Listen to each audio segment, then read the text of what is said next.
கிறிஸ்துவுக்குள் மிகவும் பிரியமான சகோதர சகோதரிகளே, இயேசு கிறிஸ்துவின் நாமத்தினாலே உங்கள் யாவருக்கும் எனது அன்பின் நல்வாழ்த்துதலையும் வணக்கத்தையும் தெரிவித்துக் கொள்கிறேன்.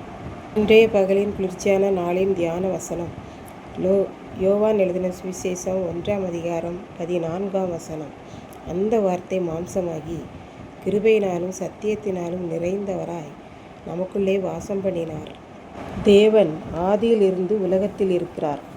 உலகத்திலே இருந்து ஒழுங்கற்ற வெறுமையாயிருந்த இந்த பூமியை ஒழுங்குபடுத்தி வெளிச்சத்திலிருந்து மனிதன் வரை எல்லாவற்றையும் தமது வார்த்தையினாலும் தமது ஜீவ சுவாசத்தினாலும் உண்டாக்கினார். இன்று வரை தேவன் இந்த உலகத்தில்தான் இருக்கிறார். ஆனால் இந்த உலகம் அவரை அறியவில்லை.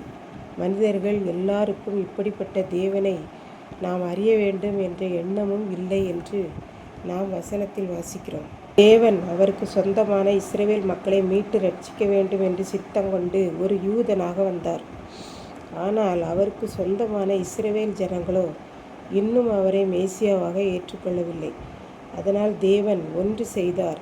என்னை யார் விசுவாசிக்கிறார்களோ, நான் தான் மேசியா என்பதை யார் நம்புகிறார்களோ, என்னை தன்னுடைய தகப்பனாக யார் ஏற்றுக்கொள்கிறார்களோ அவர்கள் எல்லாரும் என்னுடைய பிள்ளைகளாய் இருக்கிறார்கள் என்று கூறினார். நான் கொடுக்கிற அதிகாரம் எப்படிப்பட்டது என்றால், அவர்கள் உலக பிரகாரமான இரத்தத்தினாலே சரீர பிரகாரமாக கணவன் மனைவி மூலமாக பிறந்தவர்கள் அல்ல, அவர்கள் என்னாலே பிறந்தவர்கள் என்கிற அதிகாரத்தை கொடுக்கிறார். இந்த உலகம் என்னை அறிய மறுக்கிறது. எனக்கு சொந்தமான மக்களும் என்னை ஏற்றுக்கொள்ள மறுக்கிறார்கள். ஆகவே என்னை யார் விசுவாசிக்கிறார்களோ அவர்களை நான் ஏற்றுக்கொள்கிறேன் என்கிறார். ஆதியிலே வார்த்தையாயிருந்து உலகத்தை படைத்த தேவன் மாம்சமாய் இந்த உலகத்திலே வந்து பிறந்து அவருடைய கிருபையினால் சத்திய வார்த்தையினால் நமக்குள்ளே வந்து குடியிருக்கிறார். அப்படிப்பட்ட தேவன் நம்முடைய வாழ்வில் செய்திருக்கிற மகிமையான காரியங்களை எல்லாம் நாம் பார்த்து கொண்டிருக்கிறோம். அந்த மகிமையான காரியம் பிதாவானவருடைய மகிமை போலவே நமக்குள் நடந்து வருகிறது என்பதாக யோவான் நமக்கு எடுத்து கூறுகிறார் என்று பார்க்கின்றோம். இப்படித்தான் ஒரு ஊரில் ஒரு பெண் இருந்தாள். அவருக்கு திருமணமாகி பிள்ளைகள் சிறுவர்களாக இருக்கும்போதே கணவர் மரித்து போனார். அந்த பெண்ணுக்கு கண்ணை கட்டி காட்டில் கொண்டு போய் விட்டது போல இருந்தது. பின்பு கொஞ்சம் கொஞ்சமாக ஆண்டவர் ஆறுதலையும் தேர்தலையும் கொடுத்தார்.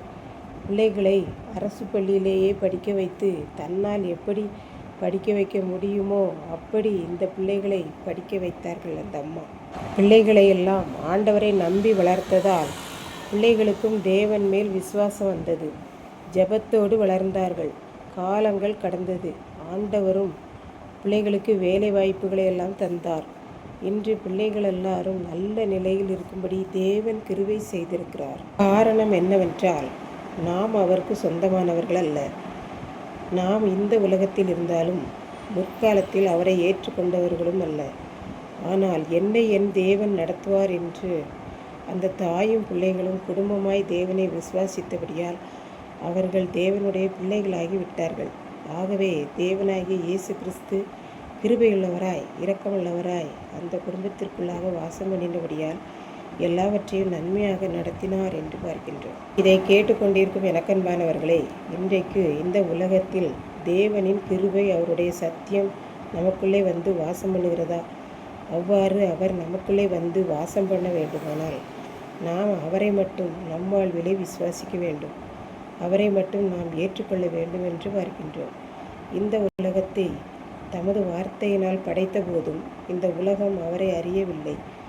ஆனால் நாம் அவரை அறிந்திருக்கிறோம். நாம் தமக்கு சொந்தமான இஸ்ரேல் மக்களுக்காக அவர் வந்தார்.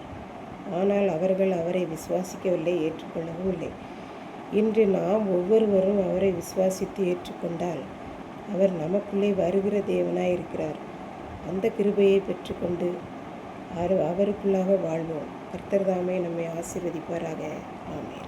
ஜெபம். அன்பின் ஆண்டவரே, இந்த அருமையான நல்ல நாளுக்காக நன்றி செலுத்துகிறேன்.